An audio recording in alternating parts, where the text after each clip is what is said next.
Thank you so much, Nziki. Yes, indeed, the SABC News today is giving a moving coverage of gender-based violence and femicide beyond the 16 days of activism that ended 3 days ago.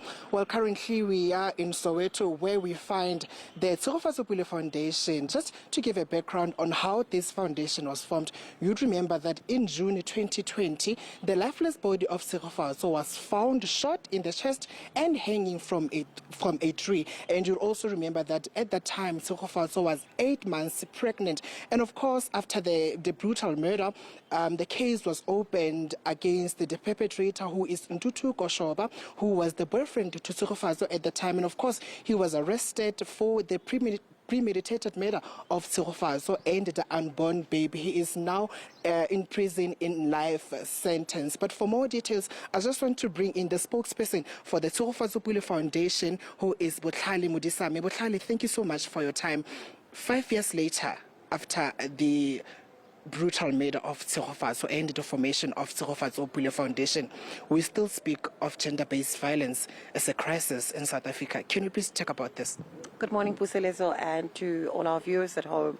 5 years later, and I would really not want to dare say that there hasn't been any changes that we've seen. There's a lot that has been done. However, the bit that has been done, how much effect has it had?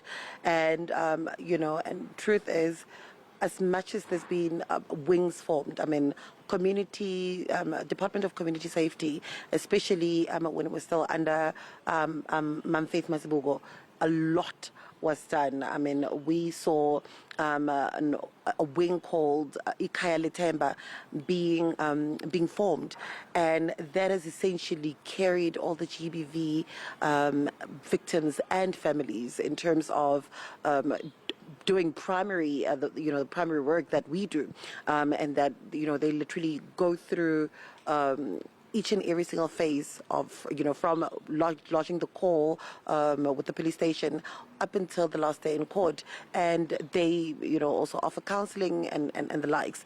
So there's GBV desks that have been established in all the police stations, and so to that effect, we can say that there has been work put in. Is it really effective though? And that is something that we still get to ask ourselves, because if it was really making much of a difference, why do the numbers keep spiking, and why do we still find ourselves still doing all black on dukes? So 5 years later, very little difference, and I think we are instead moving 10 steps backwards. And of course, earlier on this year, we saw last month, we saw the president declaring gender-based violence and femicide as a national disaster. And how do you find this news as the foundation, and what does this mean to you as the foundation? Puseletso, in 2020, during Tsego's case, the president declared GBV a national disaster.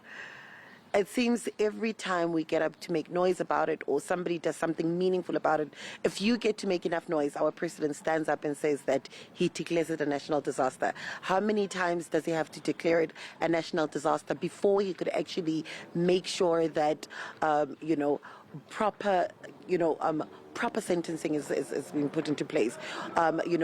More stringent rules and sentencing will be put on the judiciary system. So I think we are still very soft on criminals, and therefore, no matter how many times the president may declare GBVF as a national disaster, we're still moving backwards. And speaking of being soft on criminals, let's talk about the sentencing with regards to this type of crimes. Do you think it's enough? Definitely not. If you could, and I'm going to go back, I'm going to keep referring to our case, because that's when a lot of greatness came out, as sad as it was, but a lot of great decisions were made because of the disaster that we went through our pain. So when the president declared that this would be, GBVF would be a national disaster, he equally then said that going forward, anybody that is found guilty of GBVF should be given a life sentence. Ntutuko was given a life sentence, and we saw that. And because of the kind of judge that we had, he was granted life sentence without parole, which means it was the original life sentence like what we had in the apartheid era. And now, obviously, life sentence in South Africa is 25 years, which obviously because we do day and night is, one day, basically to 2 days in one.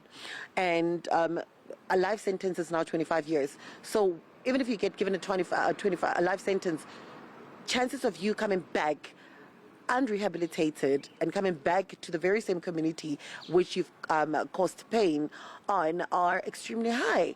So, right now, unfortunately, even though it was declared that everybody that is charged guilty, that is found guilty, should be given life sentence, we still get people that are getting slaps on the wrist, people that are just getting, 3-year sentences, and more. So are we really getting the message, if after all these years, you still walk into a police station and you still get police officers ridiculing the victim, doing secondary victimization.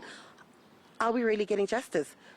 When we are still getting people that are, you get, if you could see how people are treated, the victims are treated, people are they've lost confidence in even reporting cases. So we still have a lot to do. And I think more than anything, it also boils down to the kind of conversation that we have. We should be doing more than just chanting and doing, themed marches. But after those themed marches, what kind of conversations are we having? What kind of things are we implementing in order to make sure that things are done differently? So. Thank you so much for your time, Botlhale. Well, there you have it, Griselda.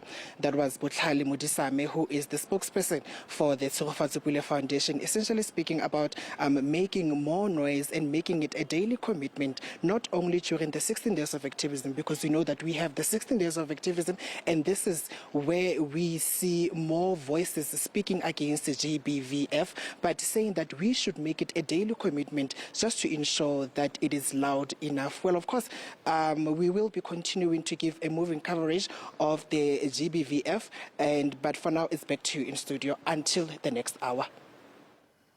Colleagues, thank you very much from different areas, from some of the stories, devastating stories that we've covered here on SABC News related to GBVF, and of course, SABC News has that special for you here today. Several of our colleagues are out, going back to those families who are still seeking justice even until this moment. Thank you very much indeed to my colleagues there. All right, let's go to another story now.